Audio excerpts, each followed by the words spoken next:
hyper-local giving to Black-led nonprofits. Candice joined the Public Welfare Foundation in Washington, D.C. as its president and CEO in 2017. Previously, she served as senior advisor at Chicago CRED, an organization that focuses on gun violence in Chicago. In that role, she secured greater investments for violence intervention programs as an alternative to the criminal justice system. Prior to her work with Chicago CRED, she served as director of the Illinois Department of Juvenile Justice, a cabinet-level state agency where she supervised operations, programming, budget matters, and communications. During her tenure, she pushed significant reforms that reduced the number of youth in state custody. She also served as a White House Fellow, managing a portfolio within the U.S. Department of Education that included developing education strategies for correctional institutions and shepherding a plan to reinstate federal Pell Grants for youth and adults in custody. Welcome, Candice. Thank you. How are you doing, Mariella Marie? I am enjoying today, and I'm just looking forward to hearing you drop a lot of knowledge. So thank you for sharing time with us today, Candice. Candice will be joined in conversation with Power to Fly's first Chief of Staff, Raquel, who supports the internal leadership team on special projects, assists both co-founders with external affairs, and supports Power to Fly internally as the company continues to grow. I'll pass the mic to both of you. I'll have my notepad ready. Please take it away. Thank you. I'm so excited to be here. So just recapping, today we're going to discuss hyper-local giving to Black-led nonprofits. We are joined by the Candice Jones. Candice, thank you so much for joining us today to really dive into this really critical approach to meaningful change, which is through community-led initiatives. Love it. I want to start with the Public Welfare Foundation, where you currently serve as president and CEO. The foundation calls high levels of incarceration a crisis. So I would love to start with what has led to this crisis and what are the impacts that this crisis is having on communities? That's a great question, Raquel. Thank you for that. You know, the Public Welfare Foundation, we are celebrating our 75th anniversary this year, but has worked on criminal and youth justice for a couple decades now. And I think it's very difficult for large, intractable social issues to sort of boil them down really succinctly. But certainly one of the things that have led to where we are in this moment in history are policies, choices that we've made as a society. In response, I always like to contrast how many people are incarcerated into the US as opposed to other Western civilized nations. When you look at other similarly situated democracies, the numbers of the people incarcerated in this country are staggering. And so it cannot just be the result of human behavior unless we take as a given somehow Americans are just more derelict, which I think none of us would say. It has to be a result of policy choices that we're making to incarcerate people, particularly those people in Black and Brown communities, as a response to harm and poverty and things that there may be more appropriate ways to address over the long terms. The impact on those communities are significant. They certainly impact the health and safety of the residents of those communities. They impact educational and workforce outcomes. But I would argue that the impacts, and this is something that we don't pay enough attention to, are significant for folks outside of those communities. There are studies that have shown that we reduce the overall GDP, the gross domestic product of this nation, by over incarcerating by significant amounts, because we're losing tax income, we're losing viable citizens that would otherwise be healthy working parts of our workforce, contributing by making choices to shuttle people into incarceration too easily. So I think that there's an overall impact, Raquel. There was something you said that I wanted to pull a little bit more from, because oftentimes, especially in Black-led nonprofits, there's a lot of advocacy, but there's such a strong cross between that advocacy, that organizing, and that policy. How does the Public Welfare Foundation balance being advocates or activists, organizing, and also staying strong to sort of policy decisions? I think there are a lot of ways that we sort of name and frame things. I don't know that I see such a huge distinction between policy, advocacy, and organizing. Grassroots organizing are groups of individuals trying to push systems change. Policy advocacy is usually groups of individuals trying to push systems change. And the truth is that what has happened is there's tend to be a lot of rhetoric around who's doing policy, slick lawyers, educated folks like myself, as opposed to more grassroots organizing groups that are out, organizing the community, showing up at community events, showing up at mayoral and other local events. Both of them are trying to push systems towards change. And I think that they both have to be respected. And that's sometimes something that actually is not about those organizations and the way they frame their work, but more about the way that institutions, philanthropic institutions like mine, look upon their work. And we just sometimes deem one as sophisticated and one is not. And I actually think that's something that my field of philanthropy has had a lot of work to evolve to make sure that we're not doing that. They're both groups of individuals trying to push change in different sophisticated ways. That every time you answer, I'm like, and I have something else to follow up, but you said something that just struck me, which was centered around showing up. I think one thing we learned from both the pandemic and George Floyd was that there was a lot of what people call performative activism or performative giving. And I noticed on your website, there was this phrase, transformative justice. And I would love for you to explain to us in detail what that means and why it requires localized giving to Black-led nonprofits in particular to be successful. A couple of years ago, so we did a strategy shift for the organization in 2018. And what we said we were going to do was start to focus on around criminal and youth justice, really pushing dollars to the ground.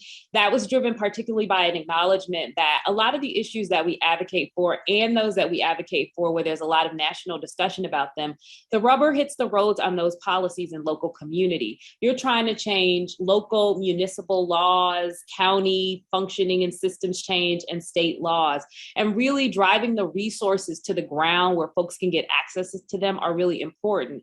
We also wanted to be really intentional about saying who gets access to those resources. Traditionally, we've worked on behalf of communities, but funded and supported people external to those communities to do the work. And the truth is, we're not netting the change that we want to see. Most of the reform around criminal youth justice are going to rise or fall on whether or not we build the kind of continuums of care in those communities, services and supports, innovative programs, policy and advocacy groups in the communities that are impacted to sort of sustain change over the long term. And there is no third-party intermediary organization that you're going to fund to build that capacity. You have to fund those groups. And that's a place where we really haven't bet big traditionally. And so for us, transforming that is about really starting to drive resources to those communities directly. Black and brown-led organizations run by people who are impacted, to really start to test some of the innovations and bring to scale some of the supports that they've been working on. Those people have been there struggling with these issues for decades. They will be there when we are gone. It's critically important to get them resources. I'm over here like snapping. I think I'm going back to pandemic, and I remember people just kept putting like millions and millions of dollars into these large advocacy organizations, super large civil rights organizations, right? Which we appreciate. There were so many other organizations that were on the ground and actually were showing up in the community every single day that needed that same amount of investment. And I think they were missed.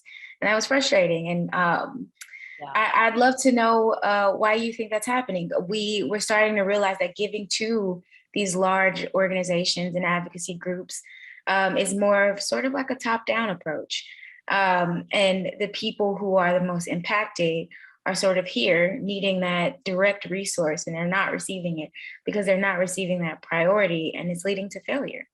And I think you just alluded to this, but I'd love to hear more about why you think that's happening on both ends. Why are people receiving money at the top, and why is it not working? I think some of it, I love that you tease this out because I think there are two important things that you're bringing up. One, I think it's important coming out of the summer of 2020 and those uprisings after George Floyd that we don't make giving to organizations of color sort of a zeitgeist, just like the soup du jour of the day that we're like, oh, we did that, now we're over it. I think that's one of the dangers of what happens that we have to make sure that we guard against. I think the other one is that people give to large nonprofits because it's easier. There's no sort of way to get around it. It's like they're there. We're going to bet on these bigger institutions. They're more readily available. They're easier to see, and they sort of sometimes can take up an outsized footprint. I think it's very important for philanthropic organizations, and particularly for corporate organizations that do corporate giving. I think it's such a missed opportunity. No corporation, no institution in the world, when they're thinking about their products and services, wants to go with that big obvious thing.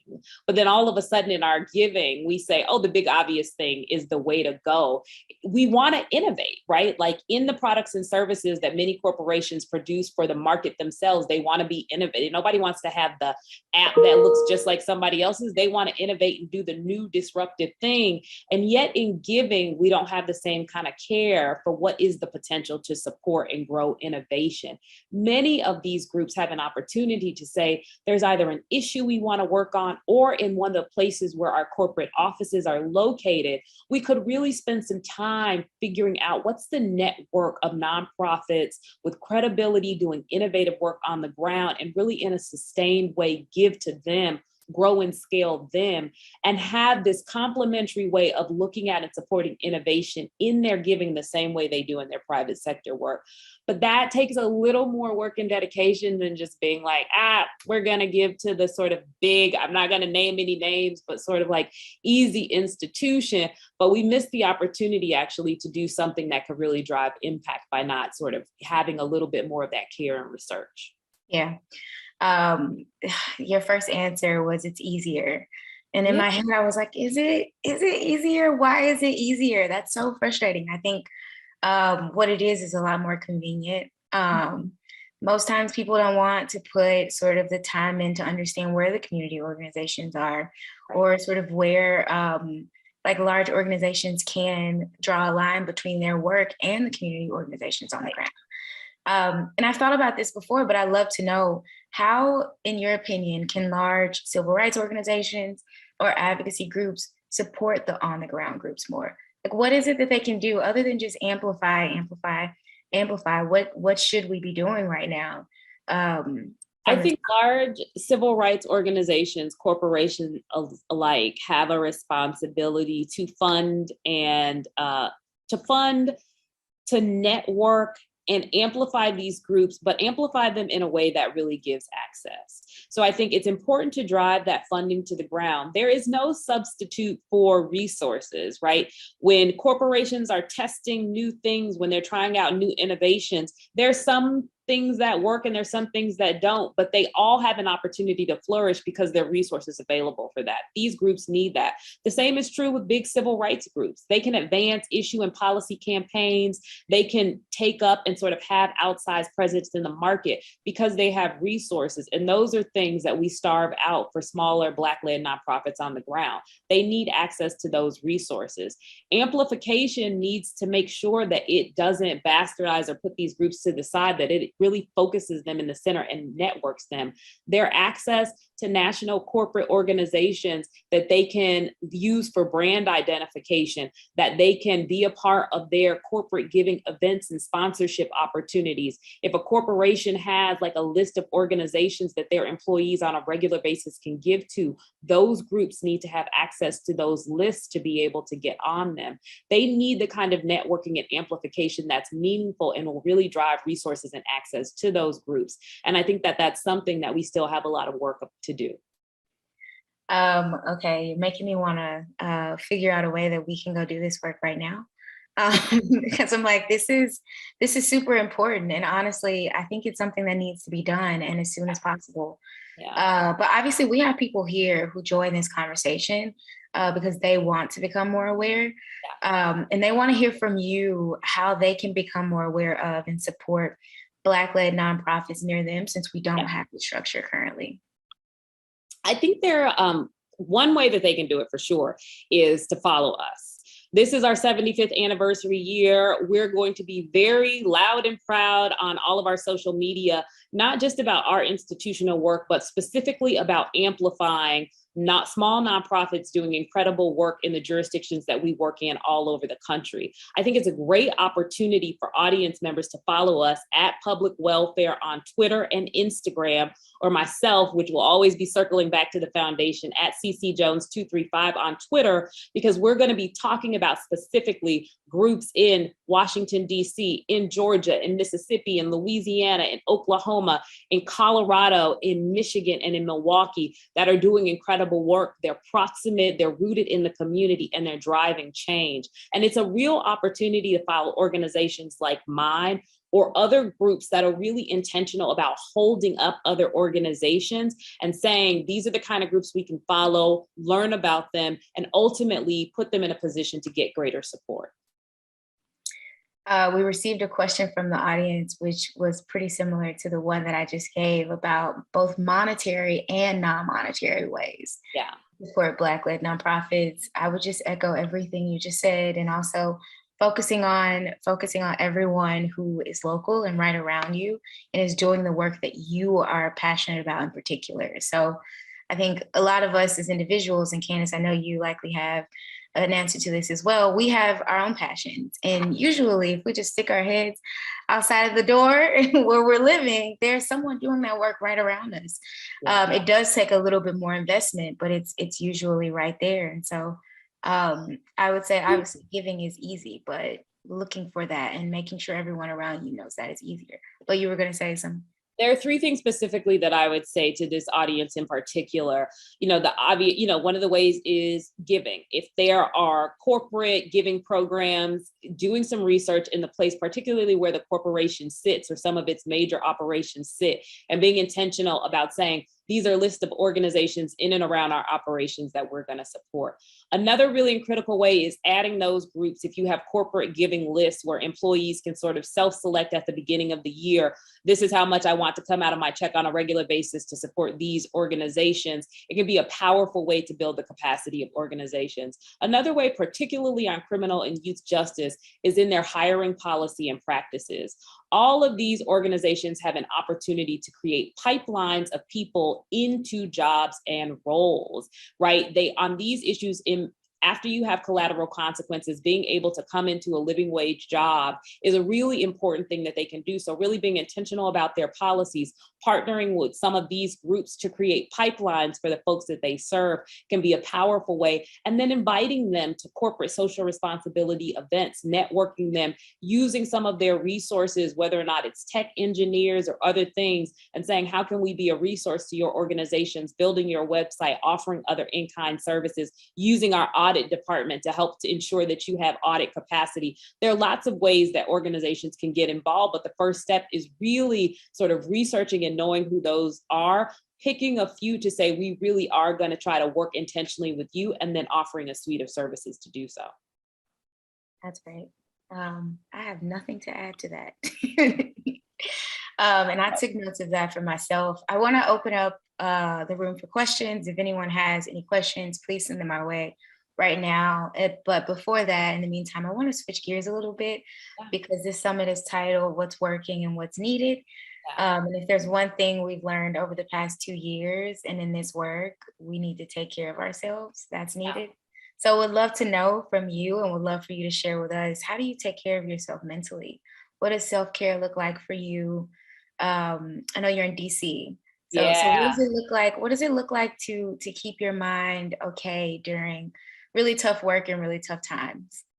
The thing, I love that, we've been doing a theme this year on wellness for our grantee partners. One of the things that I think came to us and really became important is sort of like, you have to be intentional about giving people resources to care. We actually just did a series of wellness grants. We gave $250 for every grantee organization. Every employee or individual affiliated with their organization got a direct grant from us to take those resources and do something that was all about making sure that they are well.